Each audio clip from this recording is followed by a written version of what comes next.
문재인의 딸 문다희가 오는 11월 열리는 서울특별시 행정사무감사에 증인으로 신청됐습니다.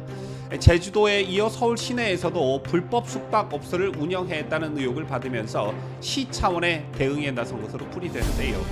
수사 중인 사안이 결부된 만큼 문다희의 출석 여부는 불투명합니다. 그렇지만 더불어민주당이 국정감사기간 보여준 행태와 비교가 되면서 내로남불이란 지적이 잇따를 전망입니다.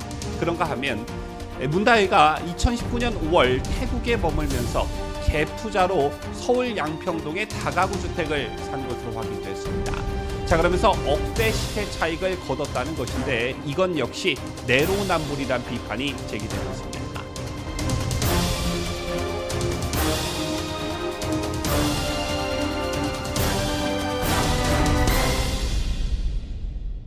시청자 여러분 안녕하십니까? 뉴스데일리 베스트 미네커입니다. 문재인의 딸 문다희가 서울 영등포구에 있는 오피스텔에서 불법 숙박업을 하고 있는 것으로 확인이 됐지요. 자, 그런데 이게 도대체 무슨 배짱인지 모르겠으나 채널A 보도에 따르면 문다희는 불법 숙박업 의혹이 제기된 이후에도 영업을 지속해온 것으로 드러났습니다. 과태료를 상습적으로 체납하질 않나, 뭔가 경찰에 출석하면서도 우산을 씌워주질 않나, 뭔가 대단한 특권 의식에 쩔어 있는 게 아닌가 이런 생각이 들 수밖에 없는데요. 채널 문다희의 오피스텔을 사용하고 나온 투숙객들은 초반 취재진에게 사촌 동생 집에 왔다고 했지만 취재진이 다시 한번 더 묻자 2주 전 공유 숙박 어플리케이션으로 오피스텔을 빌렸다라고 했습니다. 투숙객들은 오피스텔 주인이 누가 혹시 물어보면 사촌 동생 집에 왔다고 말하라 라고 했다고 했는데요.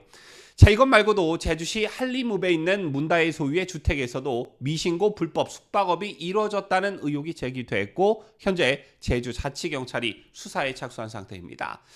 참고로 공유 숙박업은 외국인 관광객을 대상으로 단독, 다가구, 연립, 다세대 주택, 아파트 등에서만 가능하지만 오피스텔은 업무시설이라 불가능합니다. 이 때문에 문다희가 에어비앤비를 통해 불법적으로 숙박업소를 운영했다는 혐의가 입증이 되면 공중위생관리법상 위반으로 2년 이하의 징역이나 2천만 원 이하 벌금에 처할 수가 있습니다. 이런 가운데 문다희가 오는 11월 열리는 서울특별시 행정사무감사에 증인으로 신청됐습니다. 제주도에 이어 서울 시내에서도 불법 숙박업소를 운영했다는 의혹을 받으면서 서울시 의회 차원에서 대응에 나선 것으로 풀이되는데요. 김규남 서울특별시 의회 의원은 문다희를 행정사무감사에 출석할 증인으로 신청했습니다. 아시겠지만 민주당이 다수 의석을 차지하고 있는 국회와는 달리 서울시 의회의 경우 국민의힘 의석수가 민주당 의석수의 거의 2배 이상 많습니다. 때문에 문다희의 증인 신청은 실현될 가능성이 거의 확실시 되는데요. 다만 문다희의 출석 여부는 현재로서는 불투명합니다. 수사 중인 사안이기 때문에 못 나간다, 이런 이유를 들 수 있다는 것인데, 자, 만약 시의회의 증인 출석 요구에 불응할 경우에는 과태료 200만 원에서 500만 원이 부과될 수 있습니다. 영부인에 대한 동행명령장까지 발부해 집행하는 현 중앙정치의 민주당의 행태 때문에 자, 만약 문다희가 불출석한다면 이것도 내로남불이라는 지적이 잇따를 전망입니다. 자, 그리고 오늘 문다희와 관련한 새로운 소식이 한 가지가 더 있었습니다. 중앙일보의 단독 보도였는데요. 문다희가 2019년 5월 태국에 머물면서 전세를 낀 주택 매입, 즉 갭 투자로 서울 양평동에 다가구 주택을 산 것으로 확인됐습니다. 이건 역시 내로남불 논란이 불가피해 보이는데요. 구자근 국민의힘 의원이 서울 영등포구청으로부터 받은 문다희의 주택취득자금 조달 및 입주 계획서에 따르면 문다희는 7억 6천만 원의 양평동 주택을 대출 없이 갭 투자로 매입했습니다. 문다희는 서울 구기동 빌라 매각 대금 5억 1천만 원과 현금 2천만 원에 임대보증금 2억 3천만 원으로 매입 자금을 마련했다고 하는데, 양평동 주택과 관련한 논란과 문제 제기는 꾸준히 있어 왔지만 문다희가 갭 투자로 양평동 주택을 산 사실은 이번에 처음 공개된 것입니다. 자, 그리고 이것은 문다희 전 남편의 타이스타제 특혜 채용 의혹과도 관련이 있습니다. 맞물려 있다는 것인데요. 문다희는 전 남편인 서 씨가 2018년 7월 이상직 전 더불어민주당 의원이 설립한 태국계 저비용 항공사인 타이이스타젯의 전무이사로 채용이 되면서 함께 태국으로 떠났습니다. 문다이는 주택 매입 목적이 임대, 전월세라고 표기했고 2020년부터 에어비앤비 이용 숙소로도 활용을 했죠. 자, 그렇다면 타이스타제 특혜 채용과 양평동 주택 매입의 상관관계는 뭐냐? 문재인 사위서씨가 타이스타젯에서 받은 월급과 주거 비용 등이 양평동 주택 매입에 사용됐을 가능성입니다. 이것과 관련해서는 현재 전주지검이 수사 중에 있다고 하는데요. 수사와는 별개로 앞서 말씀드렸다시피 이런 사실이 알려지면서 또다시 내로남불 논란이 일 수밖에 없게 됐습니다. 아시다시피 집값 안정을 위해 다주택자 투기 수요 근절을 목표로 한 문재인 정부는 5년 동안 무려 30여 차례 부동산 대책을 발표했지요. 특히나 문다의 양평동 주택 매입 전 발표된 2018년 9.13 부동산 대책은 규제 지역 내 다주택자의 주택담보대출과 2주택 이상 전세자금 대출 금지 등 실거주 외 투기 수요 억제에 방점이 찍혀져 있었습니다.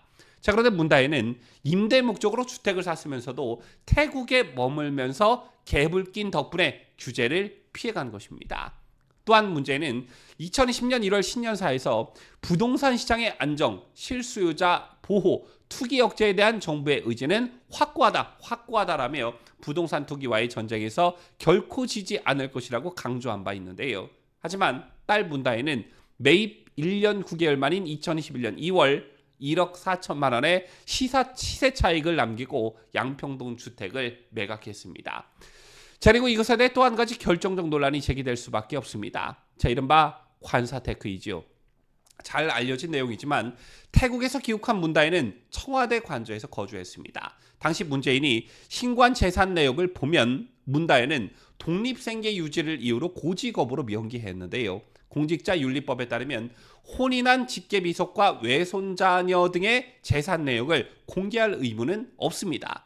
다만 독립생계를 이유로 들어 고지 거부를 했으면서도 딸이 세금으로 운영되는 청와대 관저에서 거주하는 것, 자, 이게 국민 눈높이 도덕적 행위가 맞냐라는 것이죠. 대통령 직무와 주거, 외빈 접견 등을 위해 국민 세금으로 운영되는 청와대에 미성년자도 아닌 딸이 함께 거주하는 것, 그러면서도 온갖 불법과 편법을 넘나들면서 재테크를 했다는 것인데, 자, 이런 파렴치가 또 어딨냐라는 것입니다. 그리고 또 요가 강사와 특별한 직업이 없던 문다혜가 부동산 투자를 할 만큼의 돈은 대체 어디로부터 나온 건지, 어디서 나온 것인지 이건 역시 국세청의 조사가 있어야 되는 부분입니다. 특히나 갭 투자라는 것은 국민들이 굉장히 예민하게 받아들이는 사안이죠. 지난 총선에서 이준석의 월등히 앞섰던 더불어민주당 공영훈 후보가 이준석이 제기한 딸의 갭 투자 의혹에 낙선될 만큼 국민들이 예민하게 생각하는 부분인데, 자, 이에 대한 문재인과 민주당의 입장은 무엇인지 묻고 싶군요. 지금까지 저는 자유대한민국을 수호하는 뉴스데일리 베스트 민앵커였습니다.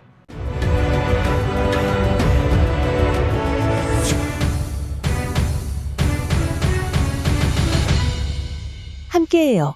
뉴스데일리 베스트.